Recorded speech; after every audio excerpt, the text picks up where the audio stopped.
E aí, pessoal, tudo bom? Agora são por volta de meia-noite.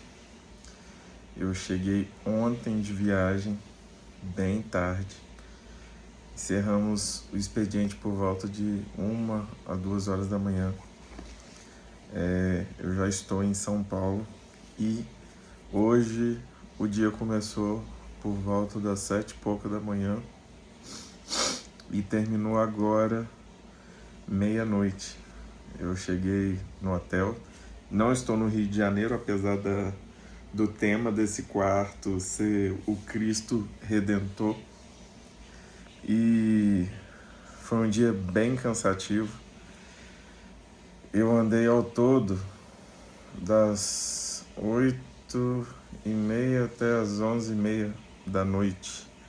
Então deu umas 14, 15 horas andando durante o dia todo, conversando com fornecedores, reunindo com algumas empresas, e tem sido muito gratificante reviver várias conexões que há alguns anos estavam paradas. E o que eu tiro de lição disso tudo é que vale a pena continuar. Há alguns anos, as empresas que eu hoje sou proprietário passaram por muitas dificuldades, descontinuaram a marca, e eu, depois de alguns anos, retornei e, com a graça de Deus, juntamente com a minha esposa, minha família, nós conseguimos retornar ao mercado e Deus tem nos honrado. Que isso sirva de incentivo para que você continue tudo aquilo que um dia Deus plantou no seu coração, ainda que você erre, ainda que hajam contratempos, ainda que hajam pandemias, ainda que o mercado esteja contrário, ainda que as pessoas digam que você não vai conseguir. Vale a pena continuar quando existe uma promessa de Deus para a sua vida. Não continue nem um segundo se você estiver insistindo na sua força, mas persista com fé se houver uma promessa de Deus, e corrija os seus erros, suas atitudes. Esse tem sido o resumo dos últimos anos e, em especial, dessa viagem. Estou bem cansado, mas o propósito de estar aqui com você me motiva a viver essa oportunidade. Não estou com tripé, Karen está tomando banho. Daqui a pouco você vai ouvir o barulho dela passando aqui pelo quarto. O quarto é bem pequenininho, mas eu vou tirar aqui alguns minutos para estar compartilhando o capítulo 22 de Mateus, do nosso estudo 1189. Amém?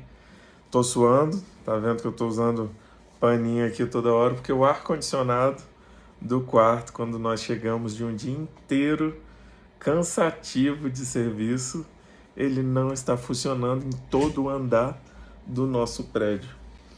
Tô falando aqui para todo mundo que o nosso ar-condicionado não está funcionando. Nossa, eu tô um doce. Karen tá super satisfeita. Mas a gente comeu bem, o dia foi abençoado, cansativo, porém muito abençoado. Graças a Deus. Amém. E vou estar compartilhando o estudo com vocês, mas antes eu quero agradecer. Vamos orar. Pai, eu te agradeço porque em tudo o Senhor tem renovado as nossas forças, tem nos dado alívio em tempos de adversidade, tem sido o nosso socorro bem presente no dia da angústia. E realmente a sua palavra se faz verdade quando nós necessitamos. Te agradeço por esse dia, por tantos avanços. Te agradeço pela oportunidade de pararmos nesse momento para buscar a tua face através da tua palavra, através daquilo que o Senhor nos deixou como orientação. E pedimos ao Senhor, continue a se revelar através do que o Senhor nos deixou registrado, e que essa palavra se faça viva e eficaz.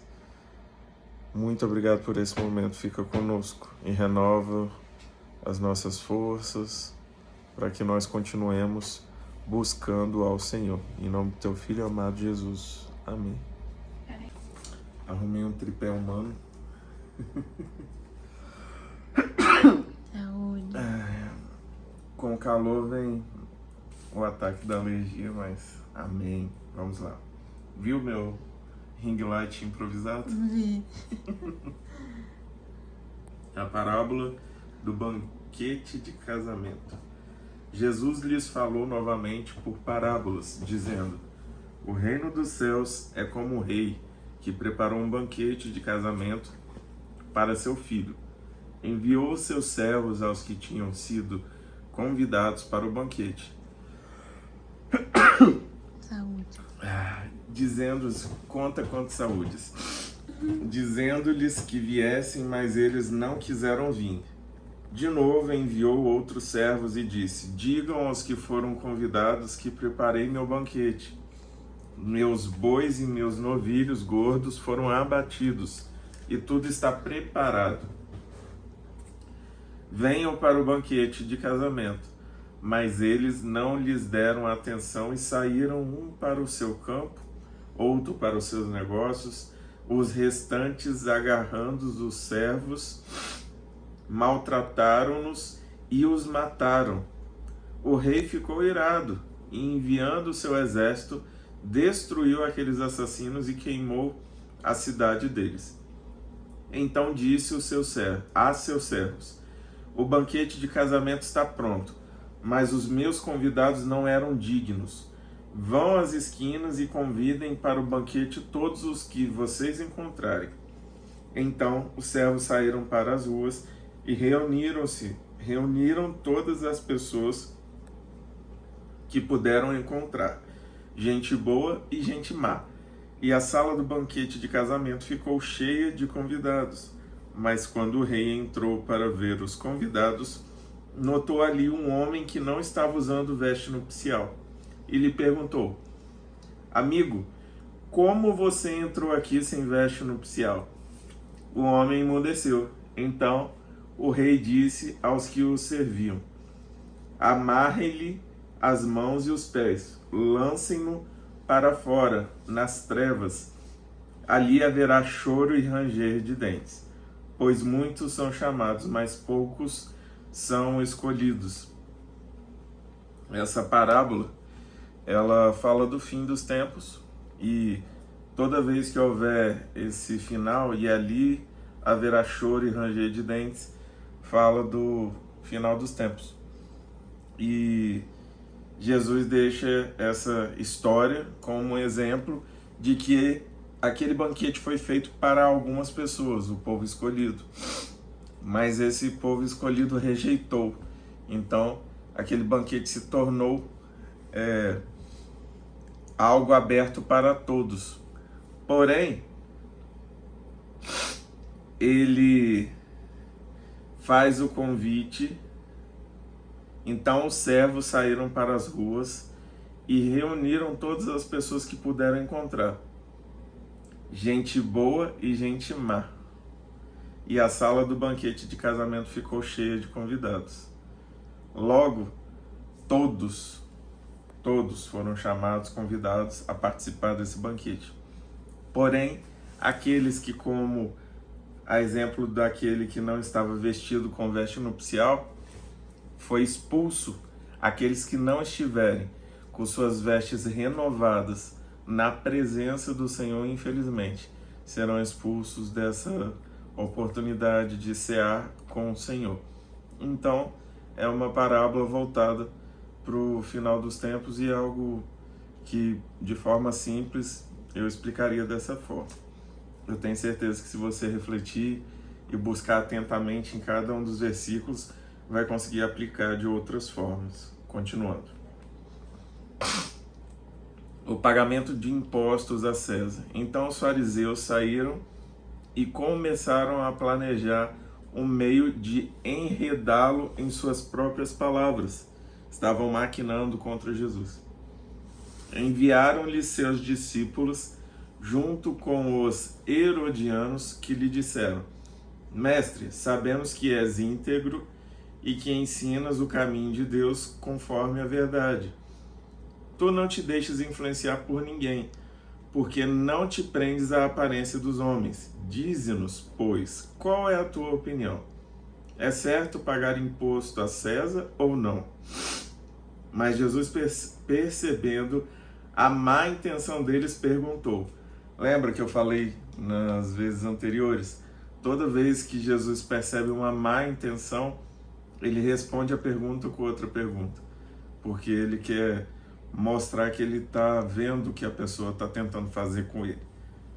A única das pouquíssimas vezes que eu me lembro é a vez que ele responde aquele jovem com uma resposta. Então, vamos nos atentar quando nós fizermos perguntas, que sejam perguntas com o intuito de realmente querermos aprender, não para chegarmos no limite dos nossos erros ou ainda querer tentar achar uma brecha para aquilo que nós queremos fazer, que era o caso.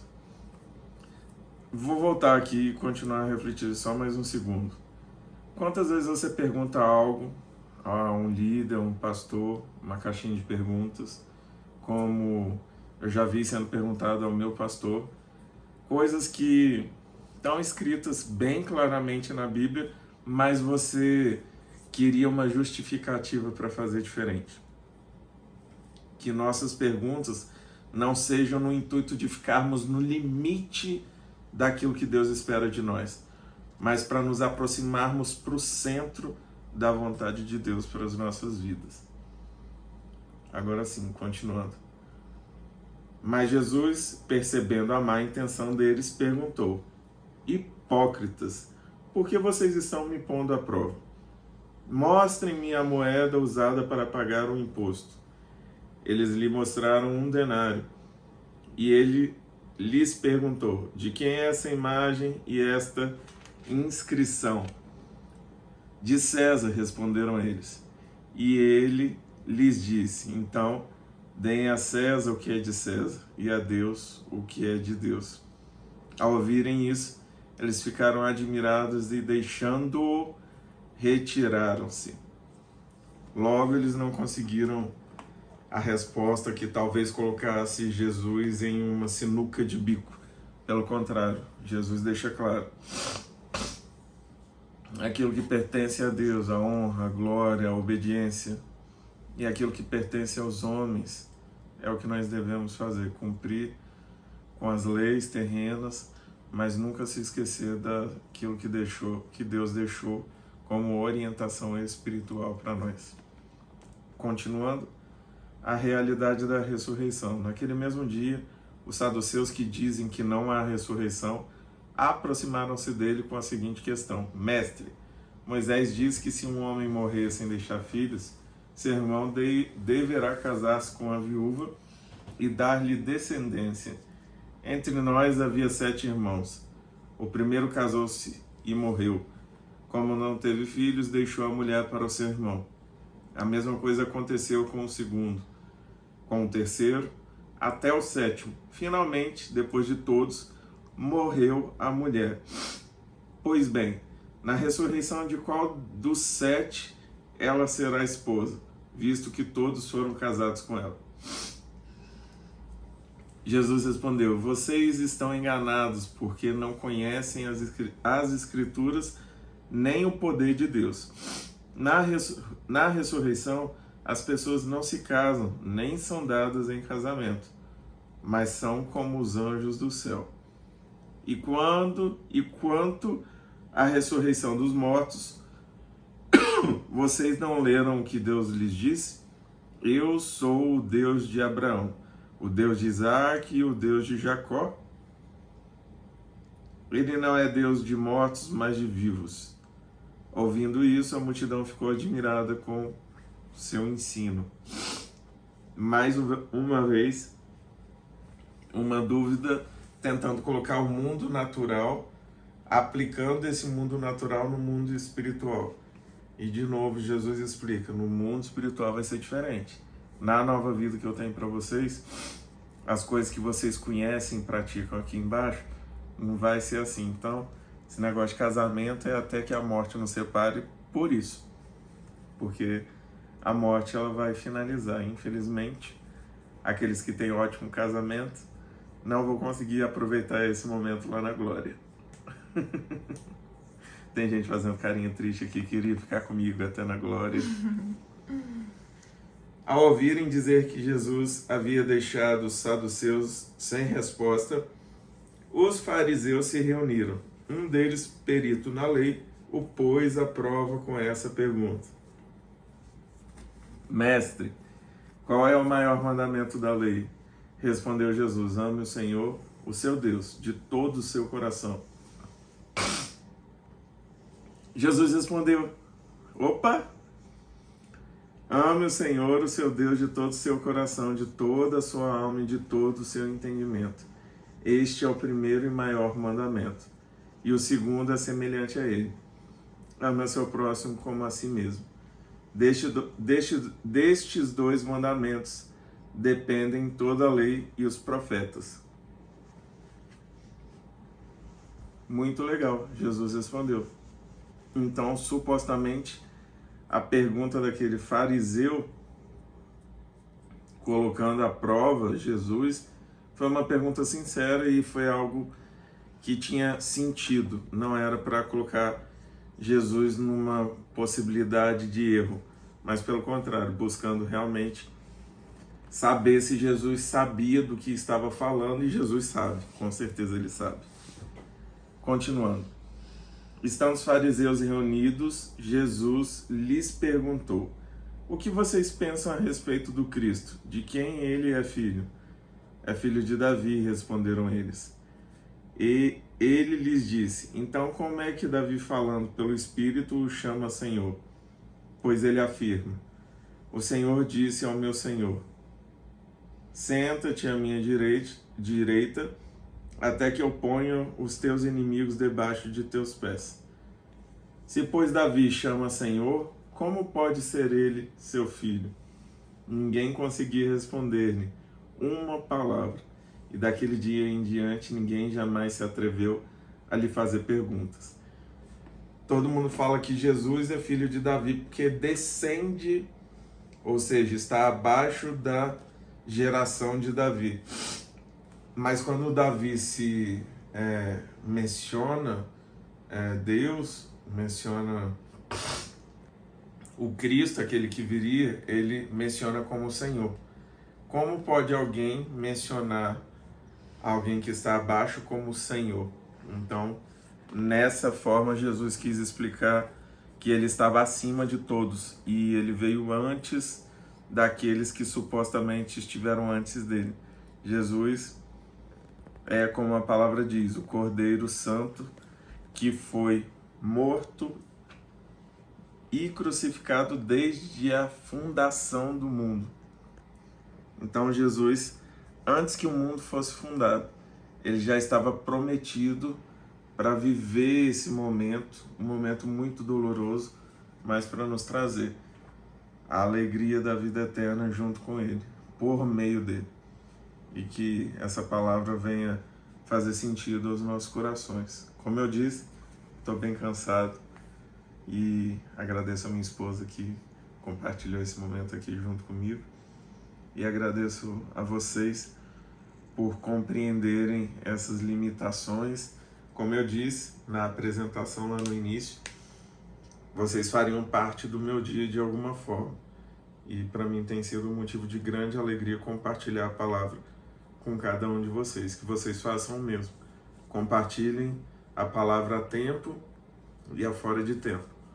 Porque depois que a gente entende, não existe fora de tempo, porque todo tempo é tempo de compartilhar vida, compartilhar bênçãos, compartilhar o amor de Deus.